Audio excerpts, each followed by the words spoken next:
আসসালামু আলাইকুম ফ্রেন্ডস, সবাই কেমন আছেন? আশা করি সবাই ভালো আছেন আল্লাহর রহমতে। আমিও ভালো আছি। তো আজ একটু বাজারে এসেছিলাম। তো এর বাজারটার নাম হচ্ছে বুড়ির হাটখোলা। তো এখানে 2 দিন সপ্তাহে হাট হয়। একটা হচ্ছে শনিবার আর এক হচ্ছে মঙ্গলবার। তো আজ ছিল শনিবার, আমি এসেছি। এই বুড়ির হাটখোলাটা হচ্ছে ব্রাচাপার ভিতরে। তো এটা আমি যেহেতু চিনি না, তো এখানে আমি যতটা চিনি তুমি ততটাই বলছি ভিডিওতে। এটা হচ্ছে সবজি হাট। সবজি হাটের মধ্যে ঢুকেছিলাম কারণ আমার কিছু প্রয়োজনীয় জিনিস দরকার ছিল, সেগুলো আমি কিনতে গেছিলাম। তো কিনতে গিয়ে তো বলছিলাম যে আমাকে একটু হাটের মধ্যে নিয়ে চলো, তো এখানে কেমন দেখে আসি। তো আমাকে এখানে নিয়ে গেছিলো। এখানে প্রচুর পরিমাণে মাছও বিক্রি হচ্ছিল, সবজিও বিক্রি হচ্ছিল। এখানে একটা এত বড় মাছ আছে, মাছটা হচ্ছে 24 কেজি ওজনের, মানে প্রচুর পরিমাণে বড়। তো এখানে মাছগুলো যে গোটা নেয় তাকে গোটা দেয়, আর যে মানে কেটে নেয় তাকে কেটে দেয়, মানে হচ্ছে পিস পিস করে নেয় যেরকম। তো বড় বড় মাছ হলে তো 2-3 জন ভাগাভাগি করে নেয়।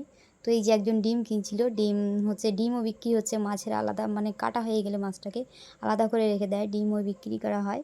মানে এই যে দাদুটাও মাছ কাটছিল। তো আমার ভিডিও কেমন লাগলো তোমাদের বলো। আজকের ভিডিও আমার এই পর্যন্ত বন্ধুরা। টাটা, আল্লাহ হাফেজ। আমার ভিডিও যদি ভালো লাগে থাকে আমার চ্যানেলটিকে সাবস্ক্রাইব করবে। অন্য কোনো ভিডিওতে দেখা হবে।